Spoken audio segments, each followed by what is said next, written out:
Hello everyone and welcome to the Addicted to Games E3 coverage. This is our first event coverage ever, so we're kind of just going with things as we go on with the flow here. The first day was Sunday and started off with the Nintendo World Champs 2015. The Nintendo World Champions happened like, I don't know, 20 some years ago I think. And it's been quite a while. Die-hard Nintendo fans have really waited for something like this from Nintendo to ramp up the excitement for Nintendo in general. Good thing I didn't have to code this thing myself. And there was a couple people there, like Aaron from Game Grumps, and some guy from Smosh Games was also there. So the kind of shows Nintendo's starting to bring some attention to their name, maybe ramp up some hype along the lines until the NX console comes out. They had some games there that they played during the competition, Zelda on NES, Smash Bros. Wii U, and Metroid Prime Blast Ball was debuted, and they played it a little in the competition.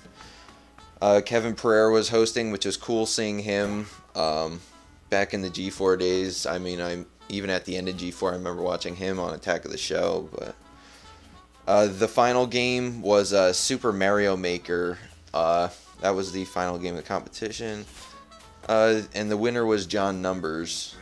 But that's pretty much it for that. Moving on to Bethesda, which was the last event and press conference or anything for the day, because the expo didn't start until the 16th actually. So this was the 14th on Sunday. So most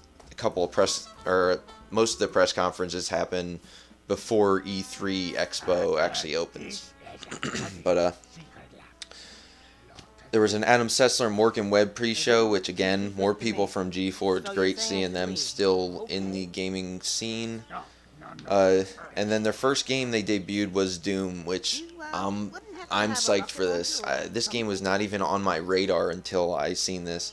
It looks like classic Doom with brutal melee moves. Like, I mean, it's gory to the point where it's almost funny. It's got old school FPS gameplay where you're just mowing down enemies, a little more on the lines of Serious Sam, but not as monotonous. Doom still seems to have more of a purpose with the enemies that you're shooting. It's got fast-paced arena multiplayer, with like you would expect from like old Unreal Tournament or Quake games, which is absolutely awesome. You can create your own game modes using Doom Snap Map. So essentially they're trying to encourage modding by creating their own modding tool in the game. And it will be out spring 2016 for PS4, Xbox One, and PC. Next they showed off Bethesda Net, which I think is kind of like Blizzard's Battle.net, which incorporates game mods, forums, and news into one login and website. Then they showed off a game called Battle Cry, which was a new game they showed off. It's a class-based FPS, very similar to Team Fortress combined with Chivalry. And it really caught my attention just for that reason, because I used to be a big Team Fortress Classic fan.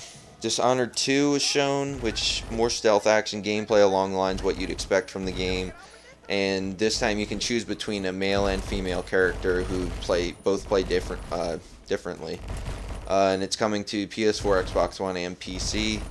Elder Scrolls Online has some new content and quests for players.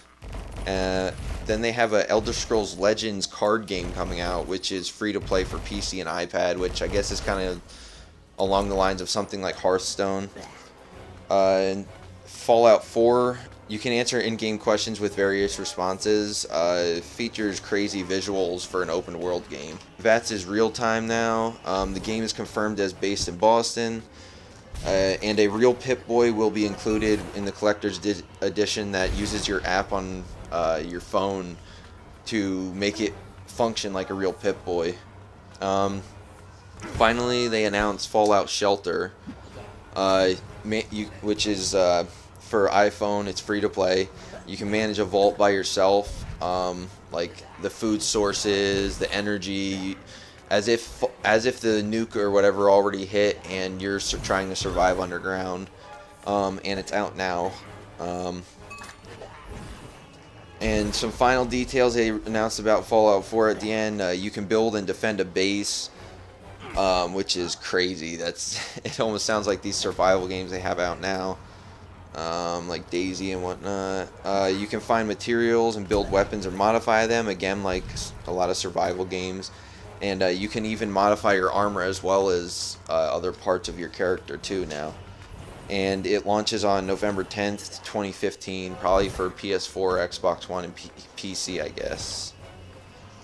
That was it for the first day, though. I'll have 2 more videos coming up explaining the day 2 of conferences and then the first opening day of E3 Expo, as well as the final couple conferences that happened on that day.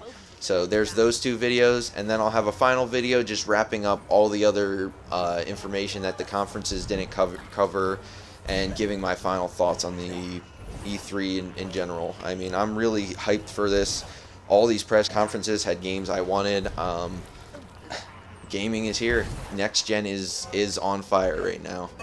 So thank you for watching this video. Please stay tuned for more. The other videos will be up within a week. You know, all the 4 videos will be up. So beyond that, if you'd like, check out some other videos on the channel, and any support is very greatly appreciated. So thank you for watching, and have a great one.